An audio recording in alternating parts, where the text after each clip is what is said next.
Welcome to Healing Wisdom, a Thursday morning talk show featuring guests sharing their stories and knowledge. We discuss the healing aspects of the arts, metaphysics, social justice, and adventure through all types of terrain. So join me, Pandora Peoples, here on WOMR 92.1 FM in Provincetown and WFMR 91.3 FM in Orleans. We're streaming worldwide at WOMR.org. Our theme music is provided by Mason. You can find her website at masonmusic.com. That's MAESYN. Hello, hello, hello, hello, hello, Cape Cod and beyond. My guest today is Tara Vargas Wallace. She is the founder and CEO of the nonprofit organization Amplify POC Cape Cod. And today we are discussing the experiences, challenges, and infrastructure for people of color on Cape Cod and the racial wealth gap. Thank you so much, Tara, for joining us. Yes. Thank you, Pandora. It's nice to be here. It's great to have you here. So what is Amplify POC Cape Cod and what inspired you to found it? Amplify POC is a racial justice nonprofit organization that was founded, honestly, because of the murder of George Floyd. Shortly after George Floyd was murdered, a lot of, community members had reached out to me looking for ways to support the Black and Brown communities. And, one thing that stuck was patronaging and supporting businesses of color. And so sat at my kitchen table and just created a directory of businesses that I knew, local businesses owned by people of color, and then did a shout out on social media, asking people, to add to this list if they knew of any people that should be on this list, and then raised some funds, got together a great group of advocates in the community, all women who are just working really hard in the community and fighting towards social justice. And we raised some funds and were able to get this list in an online directory. So we were able to put it on a website so that it was easily accessible to anyone who wanted to patronage these businesses. They could just look it up on the website. And then it grew from there. I started to do a lot of research on the racial wealth gap. And I learned how white families are 10 times wealthier than Black families and 8 times wealthier than Latino families. And those numbers have changed somewhat over the last couple of years. And depending on, what study you read, those numbers do fluctuate. But the bottom line is there's a large racial wealth gap, and it's affected everything. It's interconnected with everything from redlining to gentrification to loan discrimination. I mean, all of these harmful policies that were put in place many, many years ago that have had a detrimental impact on communities of color, being able to create ownership and build ownership and leave a legacy of wealth, right? I mean, we can't even talk about leaving a legacy of wealth. We're not even at that point where we can, say that we're doing for ourselves yet. I mean, and of course, not everyone is monolithic. There are plenty of wealthy Black and Brown folks, but statistically, historically, systematically, there are a lot of disparities in terms of ownership and wealth in the communities of color. And so that is what Amplify has focused on. So we now have grown into an organization. We went from this small initiative, to an actual organization where our goal and our mission is to eradicate the racial wealth gap. And we plan on doing that in a number of different ways, whether it's educational opportunities for communities of color with economic literacy or wealth building, investing, home ownership, supporting the POC community, people of color in various ways towards ownership, whether that's a home, a business, land, or other assets, and really collaborating with a lot of the other organizations, wonderful nonprofit organizations on the Cape who are doing some of this work already. For instance, Housing Assistance Corporation, Leadership Cape Cod, really building and fostering these relationships that I have with these wonderful organizations so that we can work together towards eliminating this racial wealth gap and increasing economic power and sustainability and ownership for communities of color on Cape Cod. I would like you to give us a little bit of a history lesson on redlining and loans, and just if you want to just expound on that.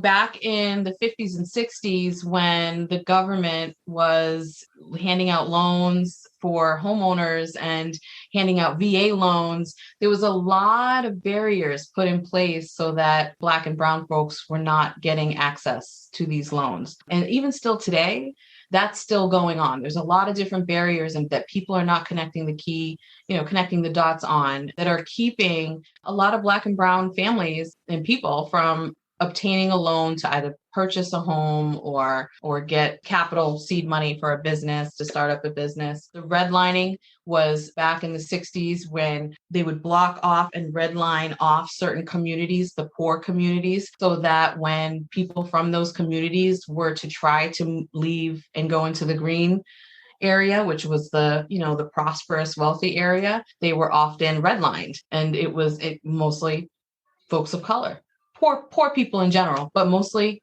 it affected disproportionately in a humongous, gigantic way, Black and brown folks. And so that redlining prevented us from being able to move up and out. And it's still happening today. You still see it even on Cape Cod. Like, we're dealing with all these NIMBYs, and housing insecurity is such a huge thing. It all interconnects and really has a lot to do with each other. So many of these social justice issues are connected and are affected by each other. So you've been working for 20 years in human services with numerous agencies, including Independence House, Homeless Prevention Council, and Department of Transitional Assistance. So we've really reached a critical mass when it comes to housing and food insecurity in Cape Cod, haven't we? Oh, yeah. It's definitely like time to act. The housing situation is dire. And I know people say all the time, oh, we've always had a housing crisis, because it does seem like we've always had a housing crisis. But COVID exasperated that to like the 10th, to like the 100th degree. I mean, now is the time. It's fight or flight right now. I mean, not flight. We need fight. No flighting. Yes, we need people showing up at town meetings and showing up at the commission meetings and really advocating for housing and telling their stories. Tell your personal stories. There are so many of us who are dealing with housing insecurity. I myself, my home, my rental of 11 years, my home has been, this is the home where I raised my children, and they're all in their 20s now. And this is our home, and it's being sold. So even, people like me, and everybody's going through this. It's like, trying to find a rental in today's market is absolutely insane, and something that you can afford at that. Every phone number, every rental I call, every place I see, it's there's like 50 of us applying for that one rental or more. And I usually never get a phone call back, because their voicemails are just full of people looking for rentals. So they're probably overwhelmed. Yeah, it's a dire situation. And the food insecurity as well. The inflation is like insane. Like, the cost of food is ridiculous. Oh, and then because of the summer visitors and all the second homeowners, all the prices get hiked up at summer. So you might notice that at Stop and Shop, everything's $2 more. Ridiculous. Yeah. Starting now. So exactly. I mean, and to speak on another section of the food insecurity drama, look at Infamil. Like, babies are going hungry in America because we can't supply enough baby formula.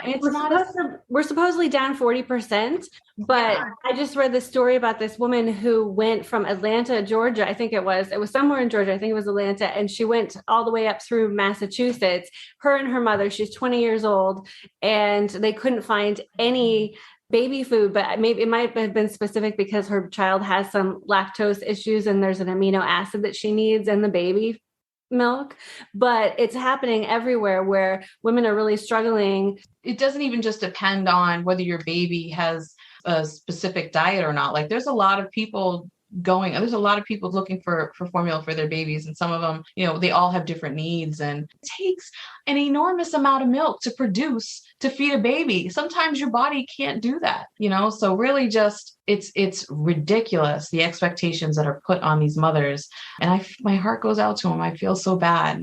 I just can't even imagine that terror not being able to feed your child adequately anyway. During the pandemic, I think about the excess that people have, because I know a lot of people, because of the remote work, they wanted to move to Cape Cod. So that happened. And then it started hiking the prices of housing, and then the lack of housing.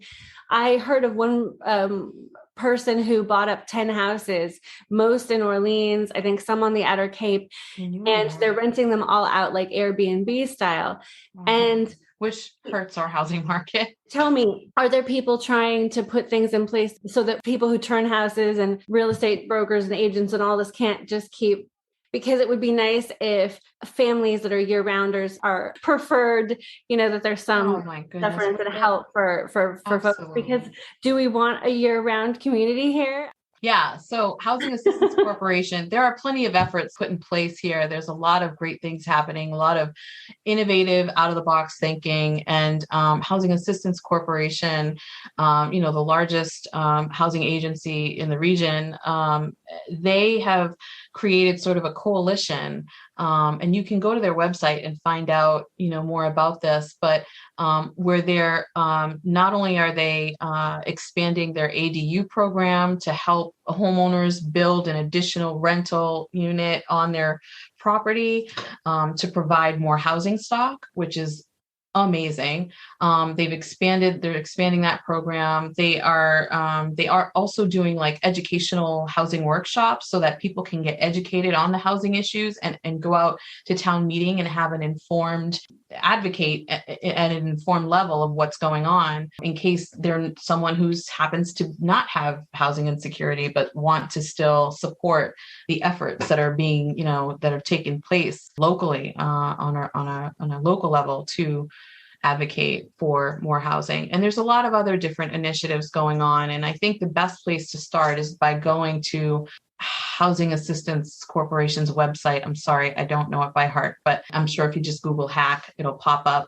and you can find out a lot of, great ways to get involved and really like have your voice heard. And if there's anybody watching who is dealing with housing insecurity, you're the people that we need. We need you to really voice your stories and really talk about the struggles you're going through so that the town council can hear what the reality is. And I understand that, it's hard to make town meetings. It's hard to be consistent with those things. I totally get it. It's exhausting for me as well. And, unfortunately, I'm at a place where my children are grown, so I don't have to worry about the 6 o'clock dinner time and homework and baths and all that happens at that time of night. But, if you're able to, you can even write in if you can't make the meeting, and the meetings are on Zoom. So most of them anyway. So it's really easy to just, go in, state your piece and be out. It's not like it used to be where you would be sitting at town hall for hours on end all night long. That used to suck, but that's no longer the case. So it's a little easier to participate if you have access to the internet. And for those who don't, continue to reach out to your housing advocates and continue to just let us all know, what you're going through. I would love for you to speak to the mass shooting this weekend at the Tops grocery store in Buffalo in a predominantly Black neighborhood. It's yet another example of an armed white mass shooter being peacefully arrested, which contrasts to the murders of unarmed, innocent Black men and women in this country. So what are your thoughts on as you begin this new week? Mm-hmm. Yeah, it's sombering. I've had I've been doing a lot of reading and really trying to, I'm sorry, I don't mean to get emotional, but this is it's continuous. And it's like really, I don't even have words. And I've been trying to come up with a statement to put out for Amplify on this. And I'm really just, like I said, it's hard to find words on what's going on and what is still going on and, why we're still fighting this. Why is white supremacy still being supported? Why can't people be held accountable for their actions? And when are these gun laws going to change, so that people aren't being gunned down, so that Black and brown people aren't being gunned down? It's just completely, it's sombering, and it's a tragedy, a continuous tragedy that continues to keep happening. And I really don't, like I said, I'm still trying to form words around it because it's difficult. It's difficult.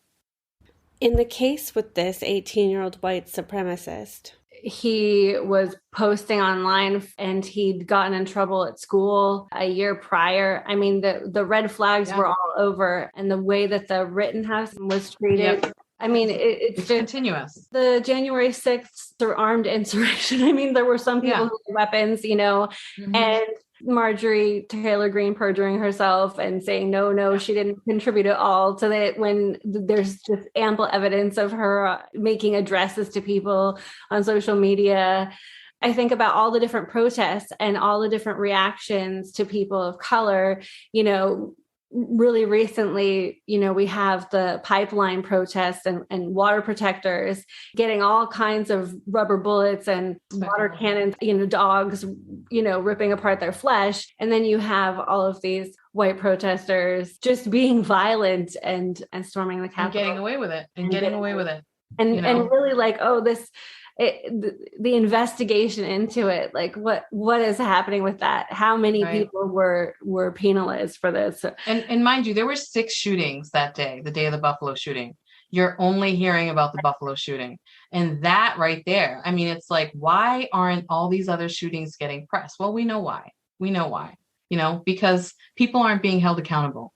And this is what continues to happen to the Black and brown community for years, for way too goddamn long, and it needs to stop. And people really need to show up and show out and start making sure we're voting in the right people, so that these policies are put to, like, just put in the dirt. Like, we need to just redo all these policies and make sure that Black and brown folks are protected, and racial equity really needs to be at the center of everything that's going on. And I don't think that's going to happen anytime soon, but I think more and more folks are paying attention to it, and that's a good thing. So the more voices, the more allies we can get to back us all up to put down these gun laws. Like, I mean, we're just going to continue being hunted, and it's despicable. I think that there's still not enough white people who can really see the big picture of how these things affect generations, all this generational trauma and all of the experiences, the targeting, like you're saying, the hunting down, the bans off our bodies. As a woman, I know that it is an issue that is near and dear to your heart. Yeah, absolutely. I couldn't make the rally this past weekend, but I certainly wrote to all of my legislators. I think, it's, as an individual person, not speaking for any entity that I am a part of, not speaking for Amplify or any organization that I belong to, but my own opinion is, I support it, and we need to really start taking action, and whether that is like collectively getting together. And I mean, there's powers in numbers, and we see that from the protests, but also we need to move forward from that protest and do more. It's not just about protesting. We really have to make sure that we're being voiced to our legislators and making sure that we're being heard. So, writing, calling your legislators, making sure that you're showing up to places where they're going to be. Sometimes you have a local rep at your town library for the day, or finding out where your legislators are and making sure that you're not just writing a letter, that you're not just calling, but that you're showing up and you're having a personal conversation with them about what it means, what Roe versus Wade means to you, and why you support it or why you don't. But either way, we need to show up and show out, and it really needs to be, this issue affects so many more other decisions that people don't even realize. And I think because it's so monumental in how far it reaches, it's really scary. It's scary. Like, if this thing doesn't work out, it's scary. I can't even imagine like the impact it's going to have. It's going to be so terrifying. I'm wondering if you could speak to the kinds of education that we should be having in our schools and what you feel might be issues specific to Cape Cod. First of all, I think any education that is done in the schools for the BIPOC community needs to be by BIPOC teachers, educators. We need BIPOC educators teaching this stuff, because you're not going to get the buy-in or, the attention that you need from BIPOC students if they're not seeing themselves, in this education. And I think things like economic literacy need to be taught in school, about credit, what your credit is, what it means, how to make sure you don't get it in disrepair, and what it's all about. And how to obtain credit, all this stuff is so important. I know that there are some banks that go in, I believe Cape Cod 5, who go into the schools and they have like a day once a year, maybe even twice a year, where they have some sort of economic literacy / credit program. I don't remember what it's called, but they do go into the school and they collaboratively work with the school. I'm not sure if they do this with every school, but I do know that they do it in Barnstable High School. And they do have that resource, but it needs to be more of like added into the curriculum. It needs to be something that is embedded in their daily educational activities. This is something that, workbooks and stuff like that, where they can really be immersed in financial literacy and credit. I think that's so crucial. And also Black history. Black history needs to be, and I know Barnstable's been doing really good with this. Again, I can't speak for all the other schools on the Cape, but I know that Barnstable, thanks to Christy Williams, really has been instrumental in making sure that Black history is being taught in high school. And I just think that needs to be in every school. Every school needs to follow suit on that. Representation matters. If you can't see it, you can't be it. I mean, for the most part, representation absolutely matters. Yeah. It's so key. And that's something we really work a lot towards in Amplify. We do a nonprofit board leadership training because we feel that, all of these wonderful nonprofits that are doing wonderful work, they're all making big, heavy decisions on programming and funding that directly and disproportionately impacts communities of color. So even, making sure that representation and educating our communities about the roles and responsibilities of a board member so that they can be at these tables and take advantage of these opportunities and being decision makers. That's like a big passion of mine, is making sure that people are represented, especially where decision making is concerned. And speaking of decision making, when a person grows up with parents who are trying to make the decision between which bill do we pay and how do we facilitate this child on such a limited income, it's going to affect their financial future. It's going to have some impact, at least, on their stress levels and how they perform in school, how they grow up. Having an understanding of different financial choices that you make and just understanding, getting a broader picture, I think can help. This is why it's so important for people to tell their stories, right? It's so important for people to hear. I mean, I'm from the Bronx, and my mom was, for the most part, a single mother. She's been married a couple times, but when we were on our own, I mean, we didn't have electricity. Sometimes we would be doing homework by candlelight. I remember one time I dumped out my penny bank, my piggy bank. It was more like a jar, and I had purchased $11 shoes for my brother because his feet were talking. I mean, it was like his shoes were just, and my mom, she had a lot of issues, and, I don't want to say anything bad about my mom, but she battled addiction, and she's fully recovered now, but, and she's a wonderful grandma. She's a much better grandmother than she ever was a mom, but that's only because she was dealing with her own struggles. And that now I'm able to understand that as a woman, as a mom myself, I'm able to really,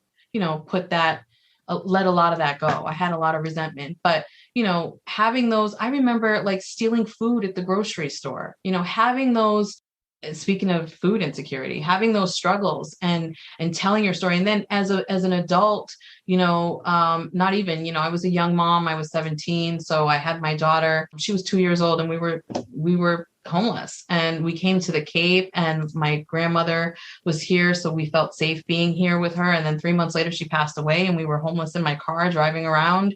And it was Housing Assistance Corporation that really helped get me into a shelter and eventually helped get me housed. And, that was so many years ago, but it had an impact on me. It made me realize I want to help people the way that people helped me. And it was like a domino effect. And I want to be, that domino. I want to be the one that stands up and says the difficult things, and hopefully others will follow suit, and it'll just be a domino effect, and we'll be heard one day. That's the goal. And it's just really important to tell your story. So if you're listening and you're out there, tell your story. We need to hear it. You want to reach out to more businesses, right? On yes. the Cape specifically. Yes. Absolutely. So one of the things that we do, we do a lot of different things, but so we amplify and support businesses of color. So if you are a person of color and you own a business on anywhere on the Cape, but we seem to be lacking a lot of awareness on the lower outer Cape and a little bit on the upper Cape. But no matter where you live on the Cape, if if you own a business and you're a person of color, go to our website, amplifiedpocapecod.com, and sign up to get into our directory. It takes 2 seconds, and we need you to do that so that you're allowing us permission to list you in our directory. And then from there, you'll be notified of all of our vendor events, any of our educational programming coming up, any grant opportunities that become available. We are here to support you. We advocate on a policy legislative level towards racial equity in small businesses. And we're also launching a racial wealth gap fund soon to provide direct grants to business owners of color. So get on our list, go to our website. We want to help you. We want to amplify you, and we want to support you. You'll be a featured speaker at the TED Talks in Provincetown, yes, June 17th at 7 p.m. and tickets are available at TED.com. Thank you very much. One more thing. Yeah. We have a spoken word event coming up this Saturday. It's a collaboration between Polyphonic Studios and the Core July Artist Gallery and Amplify POC, Rachel Devaney, Tamora Israel, and Maureen Morgan Peters, Zig Peters. And it's this Saturday on the Village Green in Hyannis from 12 noon to 5 p.m. There'll be Amplify vendors and spoken word artists, and it'll be a day for all of us to come together in community and heal from all of these tragedies that are going on. Thank you so much, Tara Vargas Wallace, for joining us today.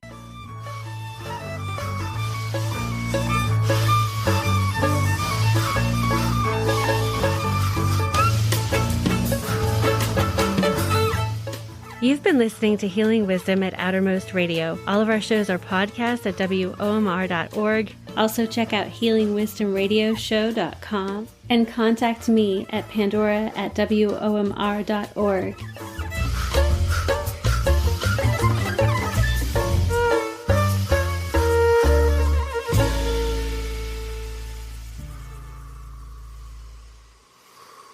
Yeah. Cool.